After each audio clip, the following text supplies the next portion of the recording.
बहुत पहले विदर्भ देश को माणिक्य वर्मा नाम का एक राजा शासन करता था। उसे पौधे लगाना बहुत पसंद थे, इसके लिए वे एक बहुत बड़ा बगीचा का बंदोबस्त करता है। उस बगीचे को नरसैया नाम का एक व्यक्ति को माली में नियुक्त करता है। नरसैया के साथ साथ उसकी पत्नी नरसम्मा भी उसी बगीचे में रहती थी। एक दिन सुबह नरसैया को बगीचे में थोड़े पौधे गायब होते दिखाई देते हैं। तब महाराज को यह विषय पता चलने से सजा कायम है सोच के डर जाता है। पूरा बगीचा ध्यान से देखता है, चारों ओर फेंसिंग पूरा ठीक ही रहता है। जानवर अंदर कैसे आए?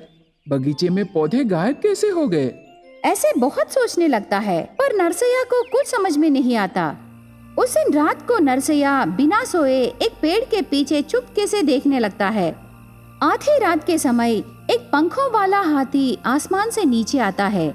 बगीचा पूरा घूमता है, उसकी इच्छा के पौधे खा लेता है।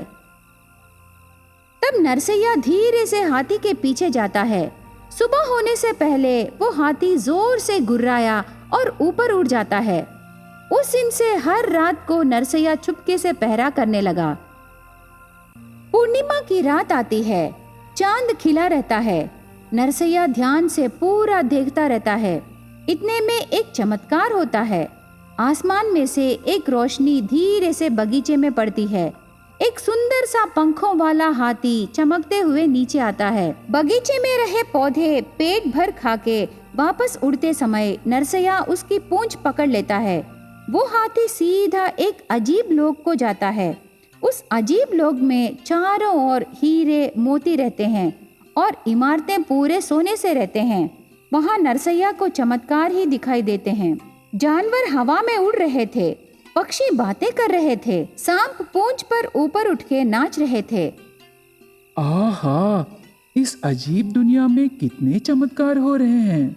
ऐसे आश्चर्य होकर नरसैया वो अजीब दुनिया पूरा घूमता है। इतना ही नहीं, वहाँ नरसैया जो चाहता है वो सब वहाँ प्रकट होते हैं। वो उसकी मनपसंद चीजें एक थैली में पैक करता है। नरसैया वहाँ एक महीने तक रह के सभी सुखों का अनुभव करता है। फिर से पूर्णिमा की रात आती है। तब पंखों वाला हाथी की पूंछ पकड़कर वापस पृथ्वी पर आ जाता है। अजीब दुनिया में उसने जो चमत्कार देखे हैं वो सभी नरसैया गांव वालों को बताता है।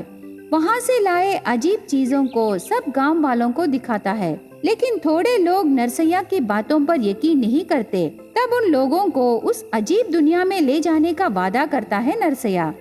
फिर से पूर्णिमा की रात आती है। उन लोगों को बगीचे के पास बुलाता है नरसैया। सब लोगों के सामने पंखों वाला हाथी बगीचे में आता है। उसे जो चाहिए वो सब खा लेता है। सुबह होने से पहले जोर से गुर्रा कर ऊपर उड़ जाता है वो पंखों वाला हाथी। तब नरसैया तुरंत उसकी पूंछ पकड़ लेता है। नरसैया के पैर को उसकी पत्नी नरसम्मा पकड़ती है और उसके पैर को दूसरे ने और दूसरे के तीसरे ने। ऐसे सब लोग एक दूसरे के पैर पकड़कर सब लोग उस पंखों वाला हाथी के साथ रवाना होने लगे। उन सब के आखिर में मल्लम्मा रहती है। उस समय मल्लम्मा को एक शक आता है और ऐसे पूछने लगी, उस अजीब दुनिया में कद्दू कितने बड़े रहते हैं? ऐसे मल्लम्मा ऊपर रहे व्यक्ति से पूछती है। वो व्यक्ति उसके ऊपर रहे औरत से पूछता है। आखिर में वो प्रश्न नरसैया तक पहुंचती है। तब नरसैया उसकी उत्सुकता को नहीं रोक सका और कद्दू उस दुनिया में इतने बड़े रहते हैं करके अपने हाथ फैलाकर दिखाना चाहा। नरसैया भूल जाता है कि वो आसमान में उड़ रहा है। बस सब लोग ऊपर से धड़ाम से नीचे गिर जाते हैं। ये स्टोरी आपको पसंद आने से हमारे चैनल को सब्सक्राइब करना मत भूलिए। Thank you for watching. Gokarna गांव में लक्ष्मम्मा नाम की एक बूढ़ी औरत रहती थी। वो एक छोटी सी झोपड़ी में रहकर एक छोटा सा होटल चलाती थी। उस होटल में लक्ष्मम्मा के बनाए डोसे बहुत फेमस थे। लक्ष्मम्मा के बनाए डोसे बहुत अच्छे रहते हैं ना, और दाम भी बहुत कम है। हाँ भाई, मैं भी हर रोज वहीं खाता हूँ, बहुत अच्छे रहते हैं। चल जाकर खाते हैं। उन दोनों को लक्ष्मम्मा बहुत प्यार से डोसा बनाकर देती है। इस तरह हर रोज बहुत सारे लोगों को लक्ष्मम्मा बहुत कम दाम में ही अच्छे अच्छे डोसेस डालकर देती है। आसपास के गांव से बहुत सारे लोग वहां आकर खाते हैं। लक्ष्मम्मा के होटल को आने वाले कस्टमर्स को देखकर शंकर को एक होटल रखने का आइडिया आता है, पर शंकर को मन में एक शक पैदा होती है। अभी मैं एक होटल खोल के लक्ष्मम्मा की तरह डोसा डालूंगा, पर वो इतने टेस्टी नहीं रहेंगे ना, इसीलिए मैं उसके पास काम करके वो इतने टेस्टी डोसेस कैसे बना रही है सीख कर तब मैं होटल खोलूंगा। ऐसे सोचकर एक दिन शंकर लक्ष्मम्मा के पास आता है, बहुत मासूमियत का चेहरा रखकर। माँ, मुझे काम नहीं मिल रहा, मुझे खाना खाए 2 दिन हो गए हैं, तुम्हारे पास कोई काम है तो मुझे दो ना माँ। ऐसे पूछने पर लक्ष्मम्मा को शंकर को देखकर बहुत दया आती है।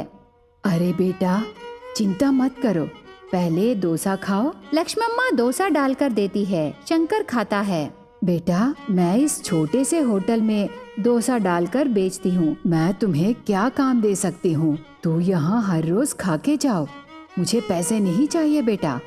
ऐसे मत बोलो माँ, मुझे बाहर काम मिलने तक मैं आपकी सहायता करूँगा। ऐसे बहुत मनाता है शंकर। लक्ष्मम्मा को शंकर को देखने से बहुत तरस आती है। ठीक है बेटा, कल से तुम काम पर आ जाओ, ऐसे कहती है। वो बात सुनकर शंकर बहुत खुश होता है। अगले दिन से सुबह सुबह होटल को आने लगा शंकर। लक्ष्मम्मा शंकर को हर समय पानी लाना, प्लेट साफ करना ऐसे काम ही बताती थी, पर डोसा का आटा मिलाने की विधि के बारे में नहीं बताती थी। ये बूढ़ी हर समय सभी काम मुझसे ही करवा रही है, पर असली काम मुझे नहीं बता रही। ऐसे शंकर सोचता है। एक दिन लक्ष्मम्मा को बुखार आता है। शंकर सुबह होटल को आकर देखने से लक्ष्मम्मा सोई रहती है। माँ, क्या हुआ? कल रात से मुझे बहुत बुखार है बेटा, आज मैं होटल नहीं खोल सकती, तुम कल आओ, ऐसे कहती है। तब शंकर सोचता है डोसा बनाना सीखने का यही सही मौका है। शंकर लक्ष्मम्मा से ऐसे कहने लगा। ये क्या माँ, तुम्हारे लिए मैं हूँ ना, डोसा मैं डालूंगा। अरे बेटा, तुझे क्यों ये परेशानी, तुम कल आ जाओ बेटा। माँ, इसमें मुझे कैसी परेशानी? डोसा कैसे डालना है तुम बोलो, मैं डालूंगा, ऐसे शंकर कहता है। तब लक्ष्मम्मा राजी होकर डोसा डालना सिखाती है। पहले अच्छे से नहीं आने पर भी थोड़ी देर बाद बहुत अच्छे आते हैं। होटल को आए लोग शंकर के डोसे खाकर तारीफ करने लगे। आहा, आखिर में ये बूढ़ी से डोसा डालना सीख लिया, अभी मैं खुद का एक होटल खोलूंगा, ऐसे सोचता है। एक दिन सुबह लक्ष्मम्मा शंकर की राह देखती रहती है, पर शंकर उस दिन नहीं आता। उसके बाद हर रोज लक्ष्मम्मा शंकर की राह देखती रहती है, पर शंकर नहीं आता। थोड़े दिनों बाद हर रोज की तरह लक्ष्मम्मा सुबह उठकर देखने पर उसके होटल के सामने और एक होटल दिखाई देती है। उसमें शंकर डोसा डालते हुए दिखाई देता है। अरे शंकर, इतने दिनों से तुम मेरे पास डोसा डालना सीखने के लिए काम किए? शंकर का होटल थोड़े दिनों में ही बहुत फेमस हो जाता है। उससे शंकर थोड़े पैसे कर्जे में लेकर होटल को बड़ा करता है। तब लक्ष्मम्मा का व्यापार कम होने लगता है। उसके बाद लक्ष्मम्मा थोड़े दिनों तक होटल बंद कर देती है। उससे शंकर के होटल को मुकाबला नहीं रहता और अच्छे से चलने लगा। थोड़े दिनों बाद लक्ष्मम्मा फिर से होटल खोलकर इस बार बोंडे डालना शुरू करती है। वो बोंडे इससे पहले लक्ष्मम्मा के बनाए डोसे से और ज्यादा टेस्ट रहते हैं। उससे सब लोग वहीं आकर बोंडे खाना शुरू करते हैं। एकदम से शंकर का व्यापार कम हो जाता है। उससे वो कर्जे में लिए पैसे जमा नहीं कर सकता। यह विषय पता चल के लक्ष्मम्मा शंकर के पास आती है। शंकर, पता चला तुम कर्जे में पड़ गए, ये लो मेरे पास थोड़े पैसे हैं, ये ले लो। तब शंकर लक्ष्मम्मा के पैरों पर पड़ता है। मुझे माफ करो माँ, मैंने तुम्हें धोखा दिया है, ऐसे रोता रहता है। तब लक्ष्मम्मा सांत्वना करके शंकर को फिर से उसके पास काम पर रखती है, लेकिन इस बार शंकर अच्छे से काम करता है। ये स्टोरी आपको पसंद आने से हमारे चैनल को सब्सक्राइब करना मत भूलिए। Thank you for watching.